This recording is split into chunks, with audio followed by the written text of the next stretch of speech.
evening. This is Harry Potter and the Philosopher's Stone. Chapter 12, The Mirror of Erised.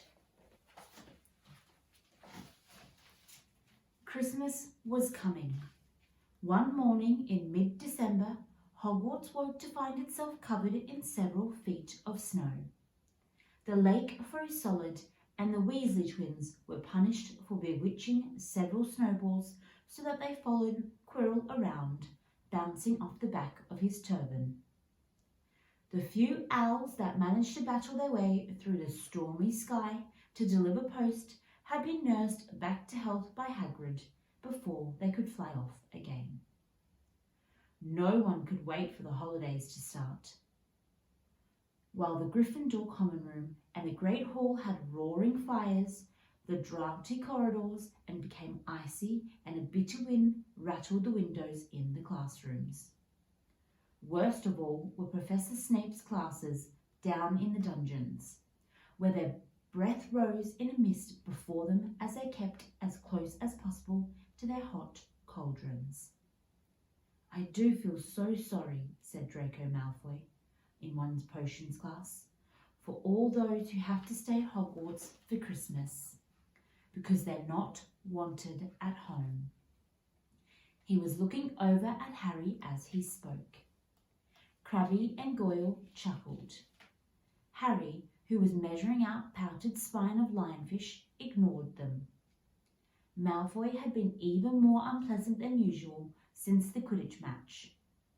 Disgusted that Slytherin had lost, he tried to get everyone laughing at how wide-mouthed Tree Frog would be replacing Harry as a Seeker next. Then he realised that nobody found this funny, because they were so impressed at the way Harry had managed to stay on his bucking broomstick. So Malfoy, jealous and angry, had gone back to taunting Harry about having no proper family. It was true that Harry wasn't going back to Privet Drive for Christmas. Professor McGonagall had come around the week before, making a list of students who would be staying for the holidays. And Harry had signed up at once. He did feel sorry for himself at all. This would probably be the best Christmas he'd have. Ron and his brothers were staying too, because Mr. and Mrs. Weasley were going to Romania to visit Charlie. When they left the dungeons at the end of potions, they found a large fear tree blocking the corridor of tread. Two enormous feet sticking out of the bottom, and a loud puffing sound told them that Hagrid was behind it. "Hi, Hagrid. Want any help?" asked Ron, sticking his head through the branches. "Nah, I'm all right, thanks, Ron." "Would you mind moving out of the way?" came Malfoy's cold drawl from behind them. "Are you trying to earn some extra money, Weasley? Hoping to be a gamekeeper yourself when you leave at Hogwarts? I suppose that part of Hagrid's must seem like a palace compared to what your family's used to." Ron dived at Malfoy, just as Snape came up the stairs. "Weasley!" Ron let go of the front of Malfoy's robes. "He was provoked, Professor Snape," said Hagrid, sticking his huge, hairy face out from behind the tree. Malfoy was insulting his family. "Be that as it may, fighting is against Hogwarts rules, Hagrid," said Snape sleepily. 5 points from Gryffindor, Weasley, and be grateful it isn't more. Move along, all of you." Malfoy, Crabbe and Goyle pushed roughly past the tree, scattering needles everywhere and smirking. "I'll get him," said Ron, grinding his teeth at Malfoy's back. "One of these days, I'll get him." "I hate them both," said Harry, "Malfoy and Snape." "Come on, cheer up. It's nearly Christmas. Tell you what, come with me and see the Great Hall. Looks a treat."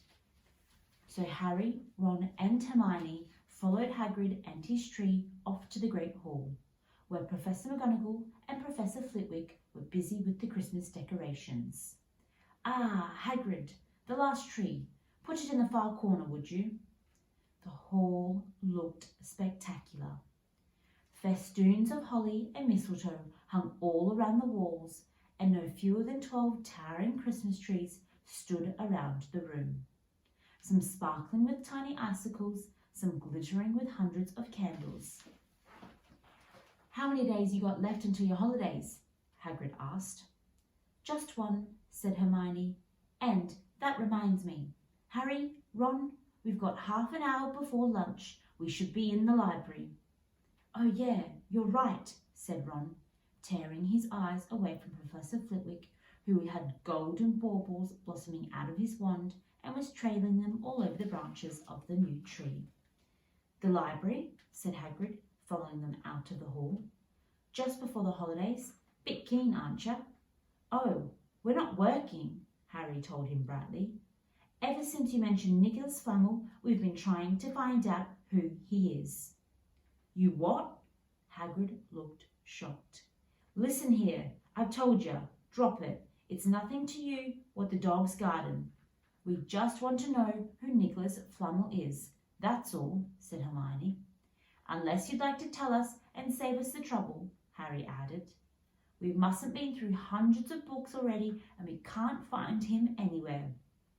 Just give us a hint. I know I've read his name somewhere." "I'm not saying nothing," said Hagrid flatly. "Just to find out for ourselves then," said Ron, and they left Hagrid looking disgruntled and hurried off to the library. They had indeed been searching books for Flamel's name ever since Hagrid had let it slip, because how else were they going to find out what Snape was trying to steal? The trouble was, it was very hard to know where to begin, not knowing what Flamel might have done to get himself into a book. He wasn't in the greatest wizards of the 20th century or notable magical names of our time. He was missing too from important magical discoveries and a study of recent developments in wizardry. And then, of course, there was the sheer size of the library. Tens of thousands of books, thousands of shelves, hundreds of narrow rows. Hermione took out a list of the subjects and titles she had decided to search, while Ron strode off down a row of books and started pulling them off the shelves at random. Harry wandered over to the restricted section.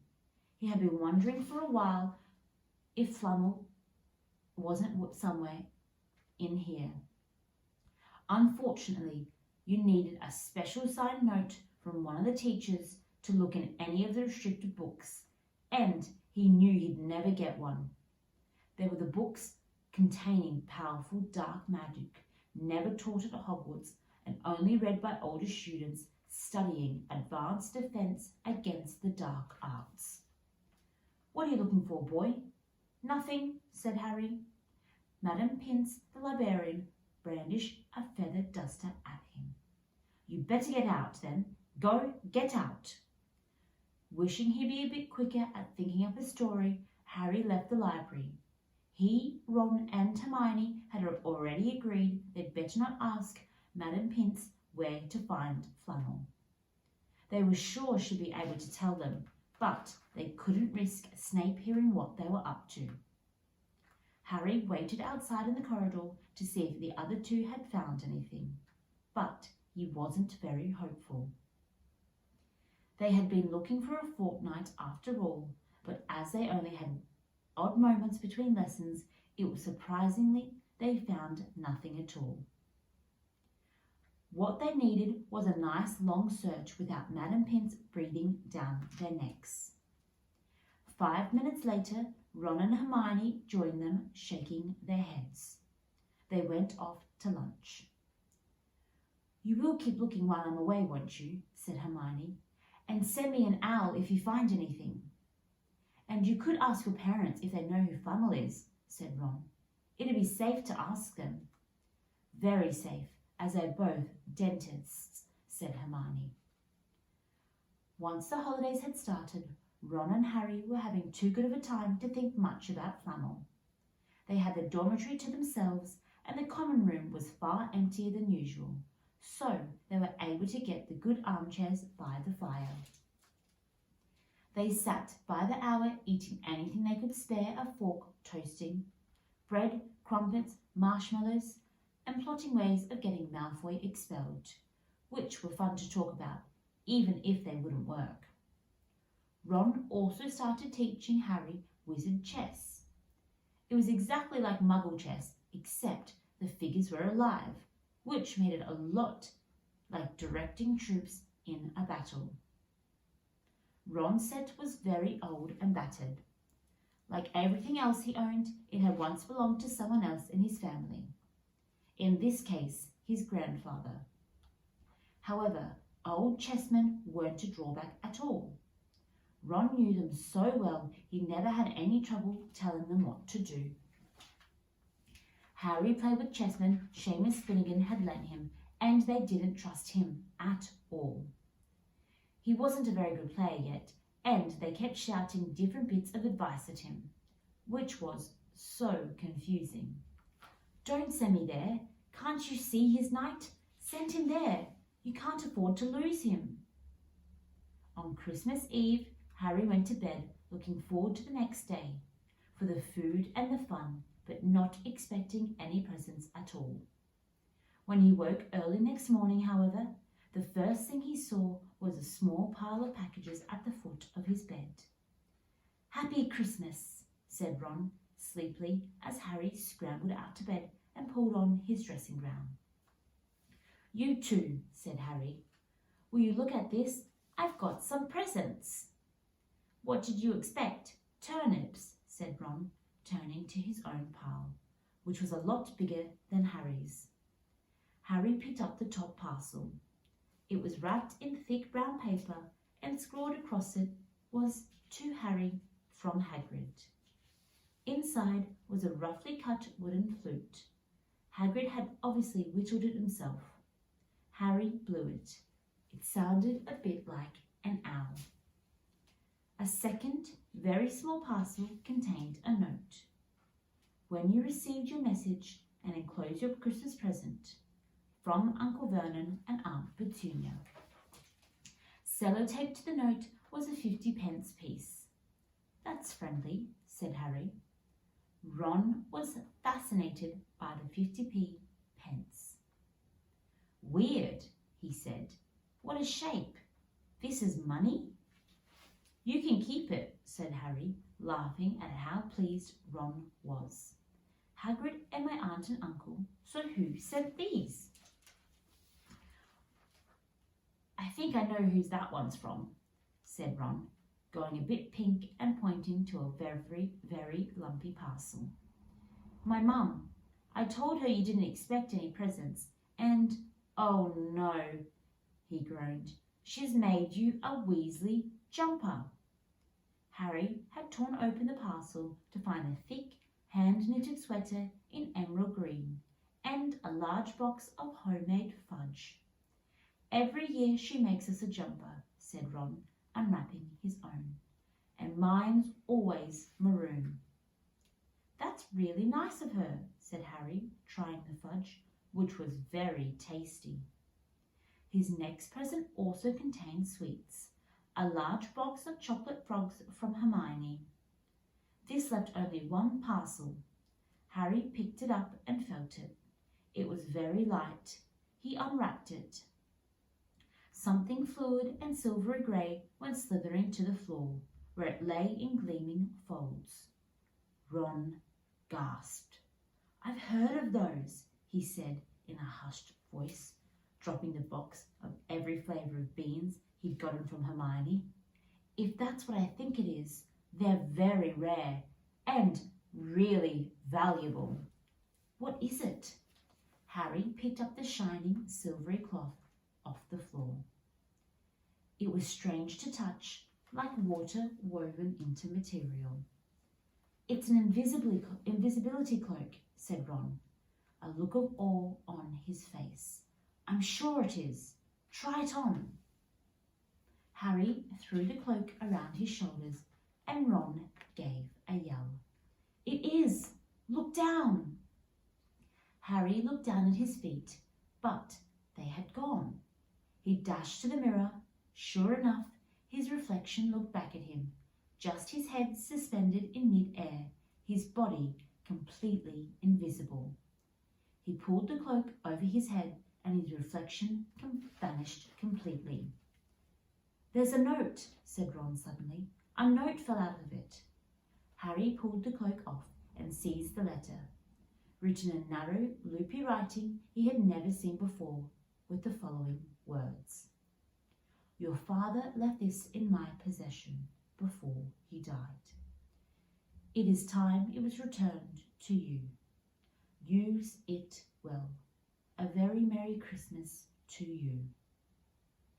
There was no signature. Harry stared at the note. Ron was admiring the cloak. "I'd give anything for one of these," he said. "Anything." "What's the matter?" "Nothing," said Harry. He felt very strange. Who had sent him the cloak? Had it really once belonged to his father? Before he could say or think anything else, the dormitory door was flung open and Fred and George Weasley bounded in. Harry stuffed the cloak quickly out of sight. He didn't feel like sharing it with anyone else yet. "Merry Christmas! Hey, look, Harry's got a Weasley jumper too." Fred and George were wearing blue jumpers, one with a large yellow F on it and the other with the large yellow G. "Harry's is better than ours," said Fred, holding up Harry's jumper. "She obviously makes more of an effort if you're not family." "Why aren't you wearing yours, Ron?" George demanded. "Come on, get it on. They're lovely and warm." "I hate maroon," said Ron. "You haven't got a letter on yours. I suppose she thinks you don't forget your name. But we're not stupid. We know we're called George and Fred." "What's all this noise?" Percy Weasley stuck his head through the door, looking disapprovingly. He had clearly come halfway through unwrapping his present and carried a lumpy jumper over his arm, which Fred seized. "P for prefect. Get it on, Percy. Come on. We're all wearing ours. Even Harry got one." "I don't want," said Percy thickly as the twins forced the jumper over his head, knocking his glasses askew. "And you're not sitting with the prefects today either," said George. "Christmas is a time for family." They frog-marched Percy from the room, his arms pinned to his side by his jumper. Harry had never in all his life had such a Christmas dinner. 100 fat roast turkeys, mountains of roast and boiled potatoes, platters of fat chipolatas, tureens of butter peas, silver boats of thick, rich gravy and cranberry sauce, and stacks of wizard crackers every feet along the table. These fantastic crackers were nothing like the feeble muggle ones the Dursleys usually bought, with their little plastic toys and their flimsy paper hats. Harry pulled a wizard cracker with Fred, and it didn't just bang, it went off with a blast like a cannon and engulfed them all in a cloud of blue smoke, while from the inside exploded a rare emerald's hat and several live white mice. Up on the high table, Dumbledore had swapped his pointed wizard hat for a flowered bonnet and was chuckling merrily at a joke Professor Flitwick had just read him. Flaming Christmas puddings followed the turkey. Percy nearly broke his teeth on silver sickle embedded in his slice. Harry watched Hagrid getting redder and redder in the face as he called for more wine, finally kissing Professor McGonagall on the cheek, who, to Harry's amazement, giggled and blushed, her top hat lopsided. When Harry finally left the table, he was laden down with a stack of things out of the crackers, including a pack of non-explodable luminous balloons, a grow-your-own warts kit, and his own new wizard chess set. The white mice had disappeared, and Harry had a nasty feeling they were going to end up as Mrs. Norris's Christmas dinner. Harry and the Weasleys spent a happy afternoon having a furious snowball fight in the grounds. Then, cold, wet, and gasping for breath, they returned to the fire in the Gryffindor common room, where Harry broke his new chess set by losing spectacularly to Ron. He suspected he wouldn't have lost so badly if Percy hadn't tried to help him so much. After a tea of turkey sandwiches, crumpets, trifle, and Christmas cake, everyone felt too full and sleepy to do much before bed except sit and watch Percy chase Fred and George all over Gryffindor Tower because they had stolen his prefect badge. It had been Harry's best Christmas day yet. Something had been nagging at the back of his head all day. Not until he climbed into bed was he free to think about it. The invisibility cloak. And who had sent it? Ron, full of turkey and cake, and with nothing mysterious to bother him, fell asleep almost as soon as he'd drawn the curtains of his four-poster. Harry leant over the side of his own bed and pulled the cloak from underneath it. His father's. This had been his father's. He let the material float over his hands, smoother than silk, light as air. Use it well, the note had said. He had to try it now. He slipped out of bed and wrapped the cloak around himself.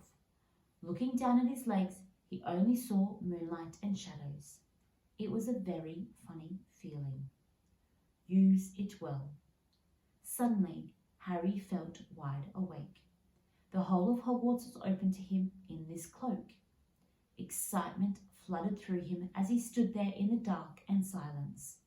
He had gone anywhere in this, anywhere, and Filch would never know. Ron grunted in his sleep. Should Harry wake him? Something held him back. His father's cloak. He felt that this time, the first time, he wanted to use it alone. He crept out of the dormitory, down the stairs, across the common room, and climbed through the portrait hole. Who's there? Squawked the fat lady.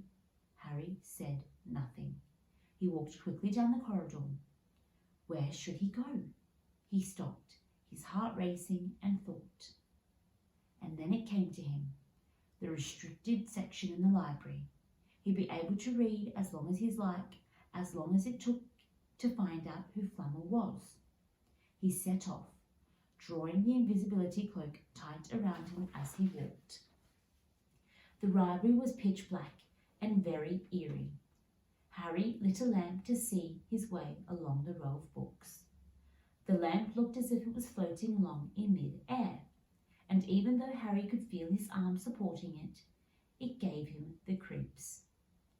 The restricted section was at the right, at the back of the library. Stepping carefully over the rope which separated the books from the rest of the library, he held up his lamp to read the titles. They didn't tell him much. Their peeling, faded gold letters spelled words in languages Harry couldn't understand. Some had no title at all. One book had a dark stain on it that looked horribly like blood. The hairs on the back of Harry's neck prickled. Maybe he was imagining it, maybe not, but he thought a faint whispering was coming from the books, as though they knew someone was there who shouldn't be. He had to start somewhere. Setting the lamp down carefully on the floor, he looked along the bottom shelf for interesting-looking books. A large black and silver volume caught his eye. He pulled it out with difficulty because it was very heavy, and then, balancing it on his knee, he let it fall open. A piercing, blood-curdling shriek split the silence. The book was screaming. Harry snapped it shut, but the shriek went on and on, one high, unbroken, ear-splitting note. He stumbled backwards and knocked over his lamp, which went out at once. Panicking, he heard footsteps coming down the corridor. Stuffing the shrieking book back on the shelf, he ran for it. He passed Filch almost in the dormitory. Filch's pale, wide eyes looked straight through him, and Harry slipped under Filch's outstretched arm and shrieked up the corridor, the book shriek still ringing in his ears. He came to a sudden halt in front of a tall suit of armour. He had been so busy getting away from the library he hadn't paid attention to where he was going. Perhaps because it was dark, he didn't recognize where he was at all. There was a suit of armor near the kitchens, he knew, but he must have been 5 floors above there. You asked me to come directly to you, Professor, if anyone was wandering around at night, and someone's been in the library. Restricted section. Harry felt the blood drain out of his face. Wherever he was, Filch must have known a shortcut, because his soft, greasy voice was getting nearer, and to his horror, it was Snape who replied. The restricted section. Well, they can't be far. We'll catch them. Harry stood rooted to the spot as Filch and Snape came around the corner ahead. They couldn't see him, of course, but it was a narrow corridor, and if they came much nearer, they'd knock into him. The cloak didn't stop him from being solid. He backed away as quickly as he could. A door stood ajar to his left. It was his only hope. He squeezed through it, holding his breath, trying not to move it. And, to his relief, he managed to get inside the room without noticing anything. They walked straight past, and Harry leant against the wall, breathing deeply, listening to the footsteps dying away. That had been close, very close. It was a few seconds before he noticed anything about the room he had been hidden in. It looked like a disused classroom. The dark shapes of the desks and chairs were piled against the walls, and there was an unturned waste paper basket. But up against the wall, facing him, was something that didn't look as if it belonged there. Something that looked as if someone had just put it there to keep it out of the way. It was a magnificent mirror, as high as the ceiling, with an ornate gold frame standing on 2 clawed feet. There was an inscription carved around the top. Erised, Strayu, Iru, Itu, Obu, Carafu, Unyut, Unsi, Worsai. His panic fading, now there was no sound of Filch and Snake. Harry moved nearer to the mirror, wanting to look at himself, but seeing no reflection again. He stepped in front of it. He clapped his hands to his mouth to stop him from screaming. He whirled around. His heart was pounding far more furiously than when the book had screamed, for he had not only seen himself in the mirror, but a whole crowd of people standing right behind him. But the room was empty. Breathing very fast, he turned slowly back to the mirror. There was, reflected in it, white and scared looking, and there, reflected behind him, were at least 10 others. Harry looked over his shoulder, but still no one was there. Or were they all invisible too? Was he in fact in a room full of invisible people, and this mirror was a trick that it reflected them, invisible or not? He looked in the mirror again. A woman standing right behind his reflection was smiling at him and waving. He reached out at the hand and felt the air behind him. If she was really there, he'd touch her.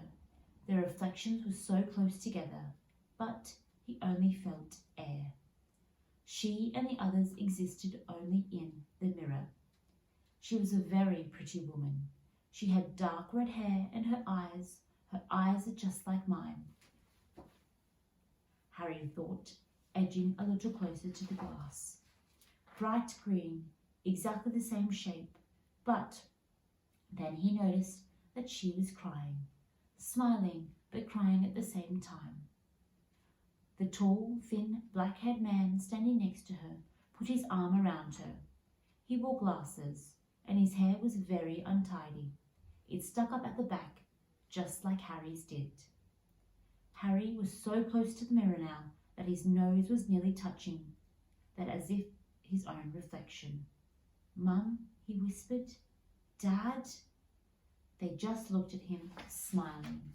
And slowly, Harry looked into the faces of the other people in the mirror, and saw other pairs of green eyes like his, other noses like his, even a little old man who looked as though he had Harry's knobbly knees.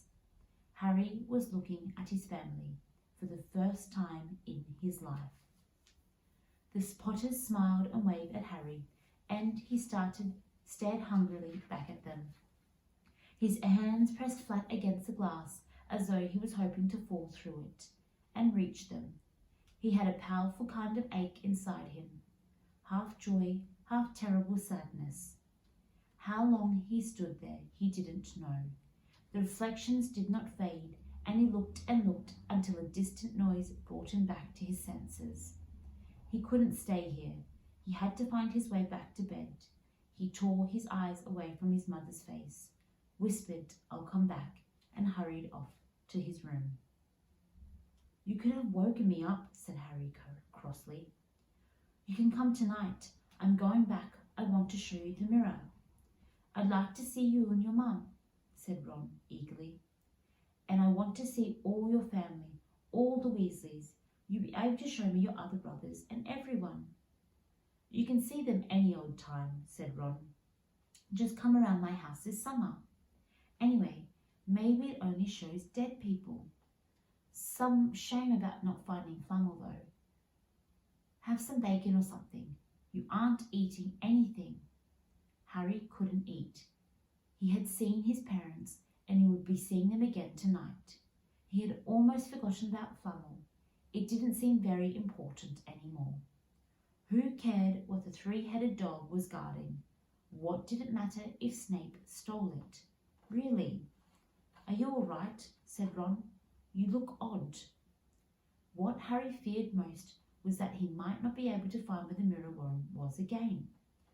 With Ron covered in the cloak too, they had walked much more slowly next night. They tried retracing Harry's route from the library, wandering around the dark passageways for nearly an hour. "I'm freezing," said Ron. "Let's forget it and go back." "No," Harry hissed. "I know it's here somewhere." They passed the ghost of a tall witch gliding in the opposite direction, but saw no one else. Just as Ron started moaning that his feet were dead with cold, Harry spotted the suit of armour. "It's here, just here, yes." They pushed the door open.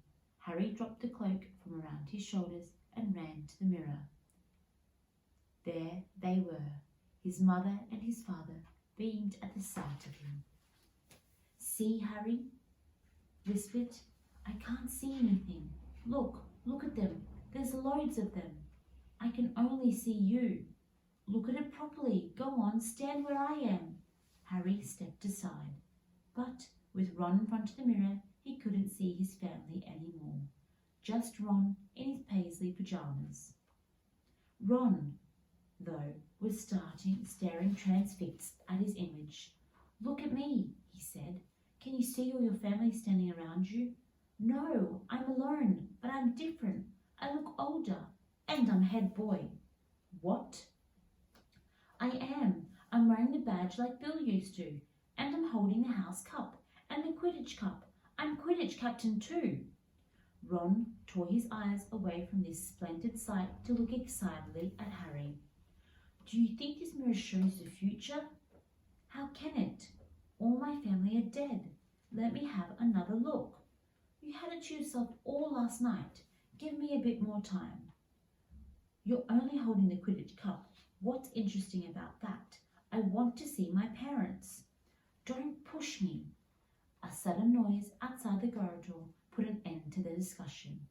They hadn't realised how loudly they'd been talking. "Quick!" Ron threw the cloak back over them as the luminous eyes of Mrs. Norris came around the door.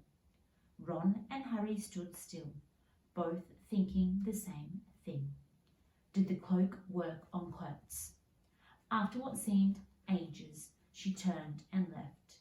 "This isn't safe. She might have gone for Filch. I bet she heard us. Come on." Ron pulled Harry out of the room.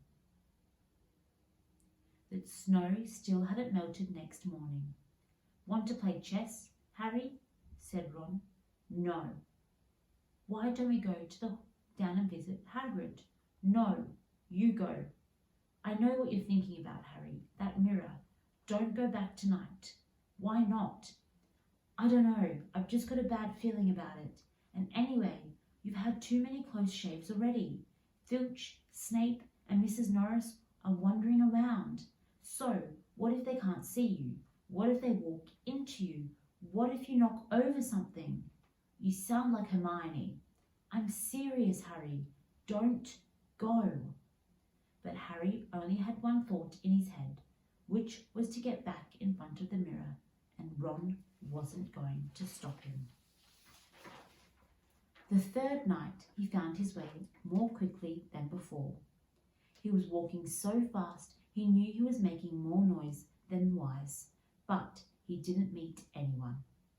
And there was his mother and his father smiling at him again, and one of his grandfathers nodding happily. Harry sank down to sit on the floor in front of the mirror. There was nothing to stop him staying here all night with his family. Nothing at all. Except, so, back again, Harry. Harry felt as though his insides had turned to ice. He looked behind him. Sitting on one of those desks by the wall was none other than Albus Dumbledore. Harry must have walked straight past him, so desperate to get to the mirror he hadn't noticed him. I didn't see you, sir. Strange how short-sighted being invisible can make you, said Dumbledore, and Harry was so relieved that he was smiling. So, said Dumbledore, slipping off the desk to sit on the floor with Harry, you, like hundreds before you, have discovered the delights of the mirror Erised. I didn't know it was called that, sir, but I expect you've realised by now what it does. It shows me my family, and it showed your friend Ron himself as head boy. How did you know? I don't need a cloak to be invisible, said Dumbledore gently. Now, can you have a think what the mirror of Erised shows us all? Harry shook his head. Let me explain. The happiest man on earth would be able to use the mirror of Erised like a normal mirror, that is. He would look into it and see himself exactly as he is. Does that help? Harry thought. Then he said slowly, it shows us what we want, whatever we want. Yes and no, said Dumbledore quietly. It shows us nothing more or less than the deepest, most desperate desire of our hearts. You have never known your family. See them standing around you. Ronald Weasley, who has always been overshadowed by his brothers, sees himself as standing alone, the best of them all. However, this mirror will give us neither knowledge or truth. Men have wasted away before it, entranced by what they have seen, or driven mad, not knowing if what it shows is real or even possible. The mirror will be moved to a new home tomorrow, Harry, and I ask you not to go looking for it again. If you do run across it, you will now be prepared. It does not do well to dwell on dreams and forget to live. Remember that. Now, why don't you put the admirable cloak back on and get off to bed? Harry stood up. Sir, Professor Dumbledore, can I ask you something? Obviously, you've just done so, Dumbledore smiled. You may ask me one more thing, however. What do you see when you look in the mirror? I see myself holding a pair of thick woolen socks. Harry stared. One can never have enough socks, said Dumbledore. Another Christmas has come and gone, and I didn't get a single pair. People will insist on giving me books. It was only when he was back in bed that it struck Harry that Dumbledore might not have been quite truthful. But then he thought, as he shoved Scabbers off his pillow, it had been quite a personal question. Good night.